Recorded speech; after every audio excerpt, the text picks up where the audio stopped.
High, আমি আজকে চিংড়ি মাছের মালাইকারি রান্না করব। এখানে আমি চিংড়ি মাছ নিয়ে নিয়েছি। তারপরে এখানে আমি একটা নারকেল কুড়িয়ে নিয়েছি। এই নারকেল দিয়ে দুধ বানিয়ে নেব। আর এখানে নিয়েছি লঙ্কা বাটা, আদা বাটা আর একটু আলু নিয়েছি। আর এখানে সম্বারের জন্য এগুলো নিয়েছি।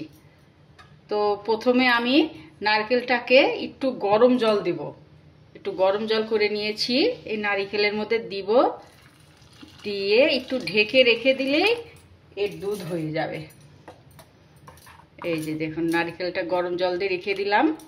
আমি এখন এটাকে একটু ঢেকে রেখে দেব, তাহলে এর মধ্যে দুধ হবে, দুধটা বেরিয়ে যাবে। আর আমি মাছগুলো এখন এই যে আমি এখানে একটু কাঠি নিয়েছি, এই কাঠিগুলো দিয়ে মাছগুলোর মধ্যে দেব। তাহলে মাছগুলো আর ছোট হবে না ভাজার সময়, এরকমই বড় বড়ই থাকবে। এরকম করে করে যদি কাঠি দিই, দিয়ে যদি আমি ভাজি তাহলে বড়ই থাকবে, ভাজতে নিয়ে এ ছোট হয় না।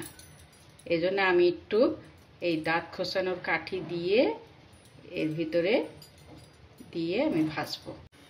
এই যে দেখুন, আমি মাছগুলো সব কাঠি লাগিয়ে লাগিয়ে লম্বা করে রেখেছি, তাহলে এগুলো ভেজে নিলে আর ছোট হবে না, এরকমই থাকবে।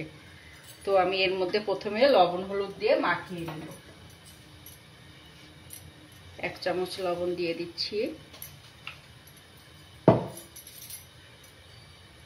একটু হলুদ দিয়ে দিচ্ছি। এখন আমি একে মাখিয়ে নিয়ে ভেজে নেব।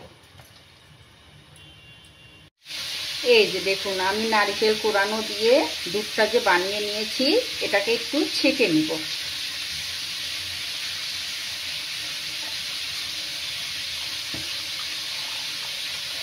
দেখুন, ছেঁকে নিয়ে আমি এটা চিংড়ির মালাইকারির মধ্যে দিয়ে দিব। এই যে দেখুন, কি সুন্দর নারকেলের দুধ হয়ে গেছে আমার। এই যে দেখুন, আমি কড়াইটা উঠিয়ে দিয়েছি, আমার কড়াইটা গরম হয়ে গেছে। এখন আমি কড়াইয়ের মধ্যে একটু সরিষার তেলটা দিয়ে দিব।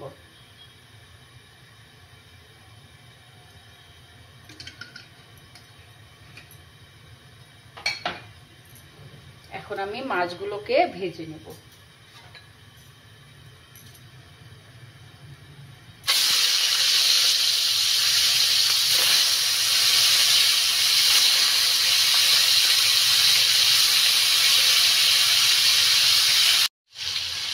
এই যে আমার মাছগুলো ভাজা হয়ে গেছে, আমি এখন এগুলোকে উঠিয়ে নিচ্ছি।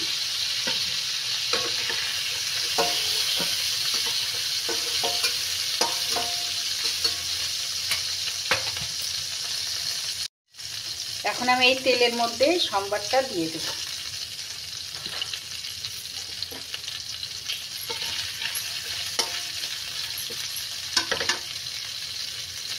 প্রথমে আমি আলুগুলোকে ভেজে নিব।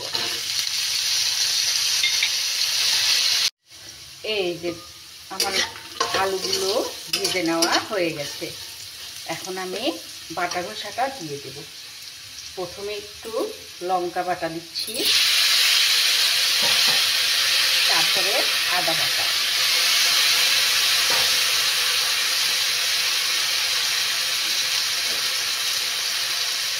একটু ধনিয়া গুঁড়ো,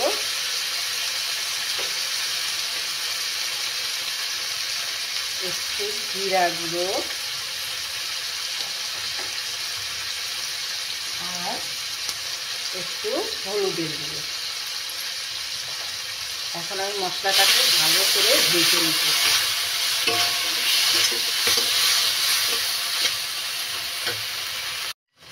এই যে দেখুন, আমি মশলাগুলো সুন্দর করে ভেজে নিয়েছি। এখন আমি এর মধ্যে মাছগুলো দিয়ে দেব। এই যে মাছগুলো যে ভেজে রেখেছিলাম দিয়ে দিলাম।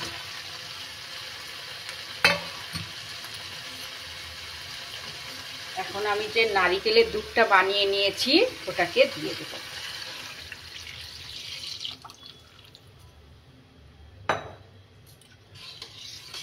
দেখুন কি সুন্দর কালার দিচ্ছে। এখন আমি একটু ঢেকে দিয়ে রেখে দেব। এই যে আমার চিংড়ি মাছের মালাইকারি রেডি। দেখুন কি সুন্দর লাগছে দেখতে। এখন আমি এর মধ্যে একটু ক্রিম দিয়ে দিব, একটু ক্রিম উপর দিয়ে দেব।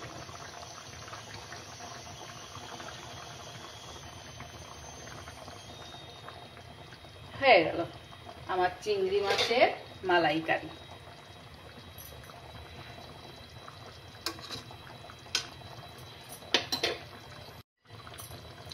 এই যে দেখুন কি সুন্দর হয়েছে। গরম গরম ভাত দিয়ে চিংড়ি মালাইকারি দিয়ে খেতে খুব ভালো।